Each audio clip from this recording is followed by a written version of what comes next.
Well, boys, we did it. We got that linebacker that the fan base was desperately preaching for the last couple of months, saying that we needed to get. We got him. It wasn't Patrick Queen. It wasn't Kenneth Murray. But it was definitely a very good selection that was a first-round prospect, was literally marked down on the first round in so many mock drafts this year, Zack Baun. I'm telling you right now, this dude is first-round talent. If you go back and watch my video of linebackers to draft in the 2020 NFL Draft, the third player I had on my list who I was going to suggest that the Saints draft at 24, if Patrick Queen and Kenneth Murray were both off of the board, Zack Baun is it. This brings so much light to the Cesar Ruiz pick. The New Orleans Saints, of course, as usual, knew exactly what they were doing. Before you hate on me for what I said about Cesar Ruiz yesterday, it was a recording that I made literally as soon as the pick was announced. It was obviously a little bit of recency bias. I wanted Patrick Queen, who was sitting right there, so that's what I said I wanted. But now that I gave it a day to marinate, I really do understand the pick. Nick Easton only has 1 year left on his contract, and not Nick Easton, I'm sorry. Larry Warford only has 1 year left on his contract. This is pretty much a replacement for him. Either he will play center and Eric McCoy will play guard, or Eric McCoy will play center and Cesar Ruiz will play guard, essentially. So that was a great pick. We now have the best offensive line in the league by far, but that's the pick of the past. Today, we did something that a lot of us were thinking we were going to do, but we thought we were going to do it earlier. A lot of me and a lot of other New Orleans Saints fans in my Discord and on Twitter were assuming that the New Orleans Saints were going to trade up into the second round to make a splash for either a linebacker, wide receiver, or even a corner, but we ended up doing it in the third round after an extremely amazing display of patience from the New Orleans Saints front office to grab a player that shouldn't have been there. Zack Baun slipping to 74. I don't know if it has to do with that diluted sample, but either way, it is a fantastic value pick, a very big boom upside with this player. If Zack Baun goes and turns into what he can be, this is a very solid pick for the New Orleans Saints. Now, before you go, isn't he just an edge rusher? No, he's actually very fluid and is expected by a lot of NFL analysts to actually turn into a coverage off-ball linebacker in his transition to the NFL, which perfectly fits the New Orleans Saints' needs. I think this was a fantastic, absolutely amazing pick, not only because of the player, but because of the value. Like a third round pick for Zack Baun. Absolutely amazing. But let's go over the trade because some people are not aware of the insides of the trade.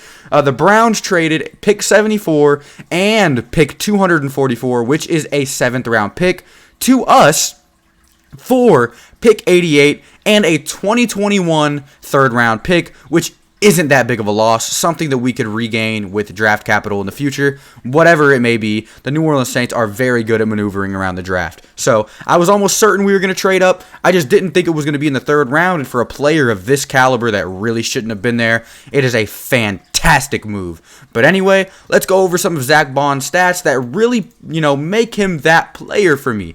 He was one of the most productive edge rushers in 2019. Baun had 19 and a half tackles for loss and 12 and a half sacks, second to only Ohio State's Chase Young among Big Ten defenders.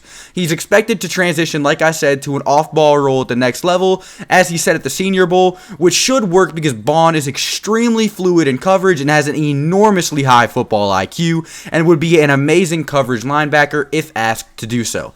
This would be perfect for the Saints, as a coverage man is what is needed for our defense. With sideline to sideline range to go along with his amazing coverage and blitzing ability, Baun should transition smoothly into his next role at the next level. I saw him as an extremely underrated target for the Saints, but it ended up becoming true. And this is a player that I called out a month ago that I really thought that the Saints had a really great chance of taking a look at. but we ended up drafting him. He ran a 4.65 at the combine, which isn't the fastest, but how I really, tend to try to boost slow players' speed is by saying, don't worry, Michael Thomas ran like a 4.5 something, 4.53, 4.54, whatever, at the combine. So that doesn't mean he isn't explosive. That doesn't mean he doesn't have extremely great sideline-to-sideline range. At a pick 74, I literally cannot believe this happened. We can go over some of his more detailed stats soon, but I'm trying to understand how he fell as far as he did. It just doesn't really make any sense to me because he's an extremely good player. Whatever. Let's go over some of his strengths. He's twitchy and explosive. He has an ill-tempered striking. He is very, very, very, very, very, what is the word? He's a hard hitter. He's a hard hitter. He's like someone you'd watch play in the 1990s. He has a very big boom, and he can lay the wood. He has lateral side-to-side quickness to close running lanes from the backside. He could really close it. He's a very great run defender. He can stop the run, and if you guys watched the wild card game, since a lot of people want to blame that loss on the interior offensive line, did you see how many yards Dalvin Cook had? This right here can really, really, really solve the problem. He has extremely quick hands to punch and play around blocks to get from the defense or the offensive line to the quarterback, or even stop a run, tackle for loss, whatever it may be. Zack Baun is a really interesting player, in my opinion, because of how versatile he is. Like I said, he can blitz and he can play coverage. You never really know what he's going to do. We don't know where he's going to be, where he's going to fit, but this is a very, very, very good plug for that hole in our defense. We had a very big hole at linebacker, losing Kiko Alonso until at least week 8. Caden Ellis suffered a season-ending injury. Alex Anzalone is coming off of a season-ending injury as well. He was drafted in the 3rd round too. This is just such a good value pick, and it's hard for me to evaluate a player like this right now because I'm shocked at how good he is for the value. A 3rd round Zack Baun pick. I did not expect this. I expected Zack Baun to 100,000% be a 1st round pick, or at least a 2nd round pick. But like I said, he had 19.5 tackles for loss, 12.5 sacks. He had 75 total tackles as a senior, and also had an interception for 34 yards and a touchdown. Along with that, he had 2 passes defended and 2 forced fumbles because, like I said, this dude can absolutely lay the wood. In the last 2 years, he has had an interception in both of those years.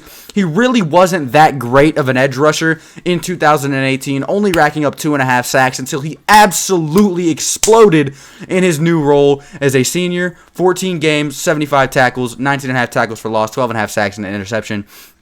An absolutely amazing stat line, and not somebody I would at all expect to be around at pick number 74. Thank you so much to the Cleveland Browns for doing business with us. I am greatly appreciative of that because this hole is something that could not have lasted in the season. I couldn't have stood to watch either Craig Robertson or Stephon Anthony get out on that field and actually try to play competent football. It's really just nice to see that the New Orleans Saints 100%. So yesterday, Sean Payton said, there's a very obvious need at linebacker. It would be great if we could address it through the draft, but we may not be able to. And he did exactly that today. They showed a brilliant stature of patience, waited all the way until pick 60-something or 70-something of the NFL draft, until then deciding to move up to take this player. Absolutely phenomenal. A brilliant move by Sean Payton and Mickey Loomis. This just really put this draft back in to the limelight for me. Like I said, the Cesar Ruiz pick, it just is that much sweeter now. Because, of course, we didn't end up with Patrick Queen, but Zack Baun is a really, really, really good hard hitter that will pair perfectly with Demario Davis. You got Demario Davis, who is an excellent dual threat linebacker that can cover and protect the run and blitz extremely well. Alex Anzalone, who is a very good coverage linebacker, and then Zack Baun, who can sure as hell do both. Good, great, fantastic pick by the New Orleans Saints. I cannot wait to see what Zack Baun does in this uniform. I think he can make this city real proud. Thank you, Cleveland. Welcome, Zack Baun. You were great at Wisconsin your senior year. I really hope you can replicate some of that success in New Orleans and really come into your own and show everybody that you were not meant to be picked at 74 by any means. This was first-round talent any other year. I promise you that. Any other year that there aren't as many dynamic linebackers as this dude right here, it's 100% a first-round pick. It's first-round talent, that's for sure. So thank you guys so much for watching. Let me know down in the comment section below what you think about the Zack Baun pick. I'm obviously high on it. This dude is an absolute stud. I covered him a couple of weeks back. If you want to go check out that video, go ahead and do it. I appreciate you guys for stopping by. Thank you so much for watching. Let me go back to watching this draft. WHODAT, baby. Love you, everybody. See you tomorrow with a brand new video because the New Orleans Saints do have a 4th round pick. Adios.